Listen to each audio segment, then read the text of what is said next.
I do not know why we educate our children. We have never asked perhaps what is the intention, what is the meaning of education.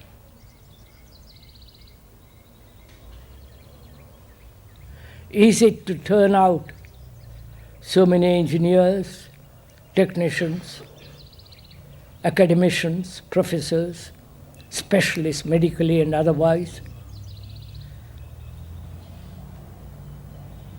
And apparently that is what is happening. The cultivation of memory about facts, technologically educated, so that human beings throughout the world can earn a livelihood, settle down in a particular pattern of society, and totally, completely disregard the whole psychological structure of man. That is what is actually what is happening in the world. Cultivate one fragment of the mind so that going through school, college and university, if one wants to, and learn sufficient information, facts, and act from that memory skillfully or not. That is the pattern set for man in education. Right? Do we agree to this? Please not agree. Do we see this together? And the psychological factors of human beings, because they are so utterly neglected, so disregarded, never even thought about and gone into, has produced a society that's utterly lopsided, utterly fragmented. So if that is the education most of us want, and that's what our children are educated to, then we must inevitably face the fact of conflicts, wars, terrorism, and all the ugliness that's going on in the world. Again, that's a fact. So when we talk about education, what do we mean by it? Is it the cultivation not only of knowledge, but also be concerned with the whole total man? You understand? The whole of man, or the woman. Forgive me if I talk about man, and that is included woman.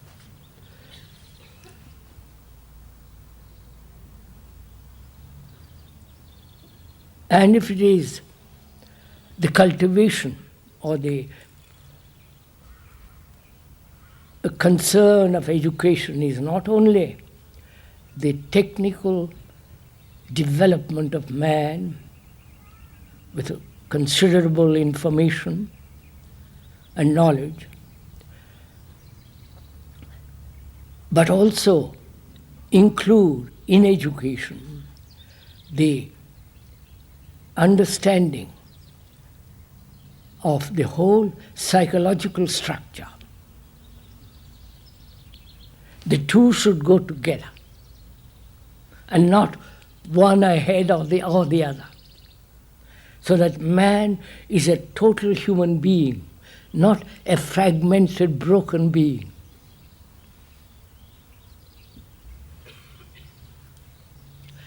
And also, apparently, through education, as it is now, as knowledge is encouraged, is cultivated, many scientists, including some of the famous ones who have been talking on television in England and perhaps here also, that man can only ascend through knowledge. Do you understand? Ascend. Like Bronowski and others are saying that man can climb, ascend, go forward only through the acquisition of knowledge.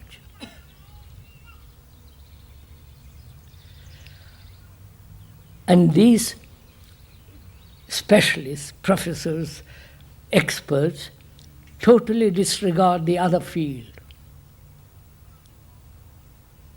And we all think in the foundation that the two should go together. Not one ahead of the other.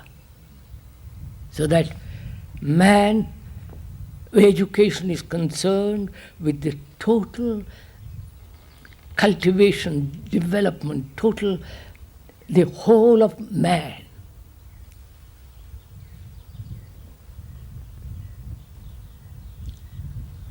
And to bring about that, one needs not only teachers or educators who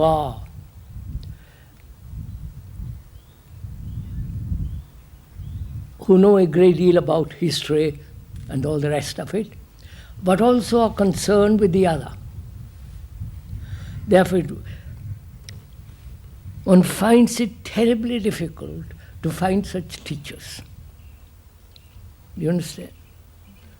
Who are really concerned with the total understanding of themselves and the children, their parents as a unit, who are concerned with the whole of man.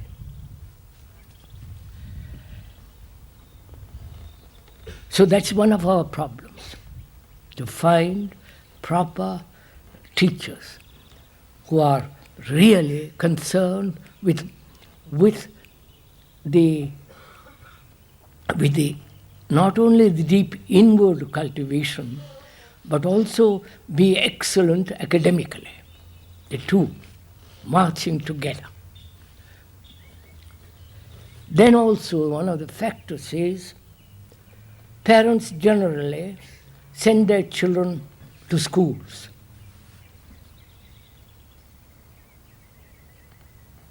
Day schools, state schools, free schools, private schools, residential schools, and so on. They are not responsible for them. They feel as long as they are very young, up to perhaps 5 or 6, they feel very responsible. After that, let them go, throw them to the wolves. This has happened in India, and we've talked a great deal about it in India. And the parents, because for economic reasons, and also of tremendous tradition of thousands of years, want to say, you know better than we do about education, educate them. Because we are much too occupied with our own lives. So that is one of our problems. The parents are not totally responsible in the sense we are using the word responsibility, which means being responsible, feeling the depth of their relationship to their children, so that they themselves are be educating themselves as well as the children, so that there is no contradiction. When they go home, they don't find the parents totally in a different area, dimension. That's one of our difficulties. The other difficulty is financial. Nobody wants to do this kind of work. They would rather send their children to private, public schools because it's much safer. At least they think so, because they think they'll have a good job, all the rest of it. So these are the many complex problems in so-called, in real education. In the so-called education, it's comparatively easy. I do not know if you were listening last night on the television. The presidents of Yale University and California University. As you listen to them, they are not concerned at all with the psychological unfoldment of freedom of man. They are concerned with that and not with the other.